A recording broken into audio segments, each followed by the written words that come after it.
hermano pastor Eduardo Montiel. Estamos en este lugar una vez más para compartir con ustedes unas enseñanzas de las Sagradas Escrituras a través de lo que es la palabra de nuestro Señor Jesucristo. Queremos traer el mensaje de la palabra del Señor y queremos establecer algunas de las leyes de las Sagradas Escrituras como norma de conducta y de fe para lo que nosotros creemos que es la doctrina cristiana en los días del presente también. Es importante que nosotros podamos entender las verdades de la palabra, entender que los tiempos cambian, pero que el Señor Jesucristo no cambia.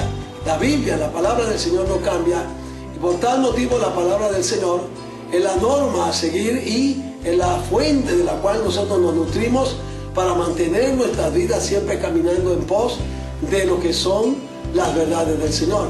Yo quiero llevarle al libro de segunda epístola del apóstol San Pablo a los Corintios. Ahí en el capítulo 11 que estábamos tratando en el video anterior, donde el apóstol San Pablo habla y nos dice en el versículo 4: porque si viene alguno predicando a otro Jesús que el que os hemos predicado, o si recibís otro espíritu que el que habéis recibido, u otro evangelio que el que habéis aceptado, bien lo toleráis. Cuando Pablo le escribe a los Gálatas, también observamos que el apóstol San Pablo les dice, no que haya otro, hablando del evangelio, sino que hay algunos que os perturban y quieren pervertir el evangelio de Cristo. Mas si aún nosotros, un ángel del cielo, os anunciare otro evangelio diferente del que os hemos anunciado, sea anatema. Esa palabra significa maldito. Entonces el apóstol San Pablo habla claramente del hecho de que vendrán personas que predicarán un evangelio que no es el verdadero evangelio del Señor.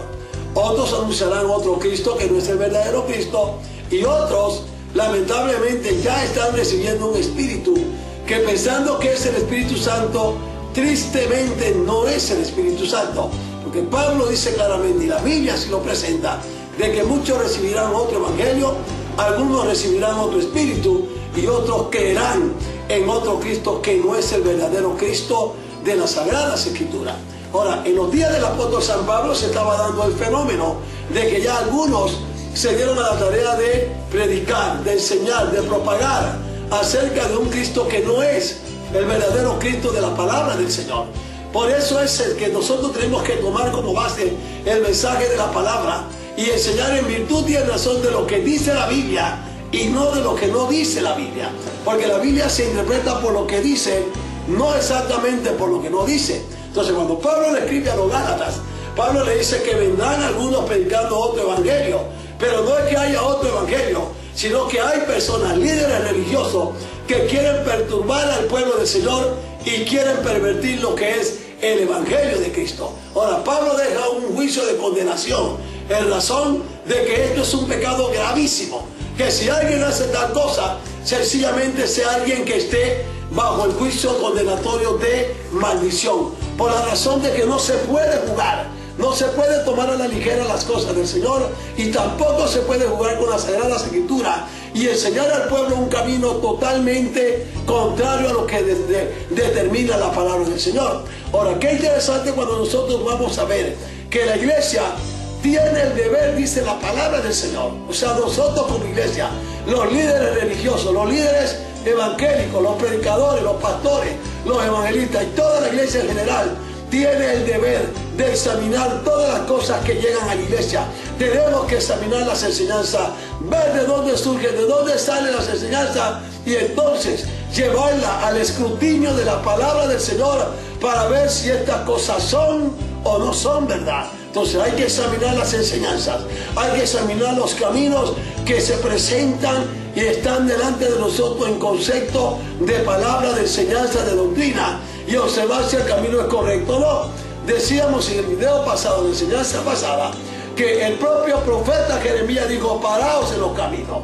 Dice, y preguntad por la senda antigua cuál sea el buen camino y andad por él. Ahora, lamentablemente dice ahí la Biblia que algunos dijeron, no queremos andar por ese camino, no queremos obedecer ese sistema, esa forma de enseñanza, de doctrina, de la palabra del Señor. O sea, algunos van a rechazar total y completamente el concepto de la palabra del Señor porque sencillamente no lo creen. no lo quieren, no se pueden sujetar. La Biblia dice que el hombre carnal no percibe las cosas que son del Espíritu del Señor, porque para él, primero que todo, son locura, y estas se deben discernir espiritualmente. Pero dice que el carnal no puede someterse ni sujetarse a las sagradas escrituras y a la enseñanza del Evangelio. Entonces tenemos que darnos cuenta de una realidad en este instante que estamos llevando el mensaje de la palabra. Toda enseñanza o doctrina se establece por los textos que tratan directamente con la doctrina. Eso significa que si no hay texto, entonces no hay enseñanza o no hay doctrina. Si hablamos de un tema, hablamos de una enseñanza, de un concepto, desarrollamos alguna forma de vida, alguna forma de doctrina, pero no encontramos textos dentro de las Sagradas Escrituras que apoyen tal doctrina, entonces la tal doctrina no es verdad, no es de Dios, no viene de parte del Señor. Y por muy romántica que se vea, por muy hermosa que se vea, por muy preciosa o piadosa o espiritual que ésta parezca, la iglesia tiene el deber de rechazarla como una herejía y no como una doctrina de las Sagradas Escrituras. Entonces quiero que observe que toda enseñanza o doctrina tiene que tener, dice la palabra de Dios, su base o fundamento en las Sagradas Escrituras. Es ahí donde nosotros tenemos que ver, buscar, escudriñar, sacar y darnos cuenta si ahí está el contenido de esa enseñanza, o si el contenido de esa enseñanza no tiene ningún paralelo con lo que es las Sagradas Escrituras. Aún los profetas, los apóstoles del Nuevo Testamento, los predicadores del Nuevo Testamento y todos los hombres serios que han enseñado la palabra del Señor, lo han hecho basándose en lo que dice la Biblia, no en lo que no dice la palabra del Señor. Es según lo que dice, no según lo que no dice. La Biblia se interpreta por su propia palabra. La palabra, la doctrina, tiene que estar fundamentada en las Sagradas Escrituras. Ahora, el propio profeta Isaías habló de esto, y aquí cito, donde Isaías capítulo 8 dice de la siguiente manera en el versículo 19 y 20: y si os dijere, preguntad a los encantadores y a los adivinos que susurran hablando, responded, ¿no consultará el pueblo a su Dios? ¿Consultarán a los muertos por los vivos? Ahora, aquí hay algo interesantísimo, que consultar a los muertos es sencillamente consultar al sistema de los santos de la iglesia popular. Todo tipo de idolatría que tiene que ver con seres humanos que murieron, pero que ya no están con nosotros, y se le hace un ídolo, se canonizan, se le divinizan y todo lo demás. El propio profeta dice: ¿cómo es posible que el pueblo verdadero de Dios tenga que consultar a los muertos por aquellos que están vivos? Porque la realidad de la palabra es que los que ya murieron no pueden saber, no tienen parte ni suerte en nada de lo que se hace en el mundo de los vivos. Cuando se arrodilla delante de un ídolo, le está pidiendo a alguien que ya está muerto, y por tal motivo no tiene parte ni tiene nada que ver con los asuntos que se tratan aquí en la tierra. Y lo que la palabra del Señor nos está enseñando que es condenable que se esté preguntando a los muertos por aquellos que en este instante están vivos. No podemos preguntarle a alguien que está muerto, porque los muertos, su memoria es puesta en el olvido, dice el libro de Eclesiastés, y ellos no saben nada de lo que están vivos.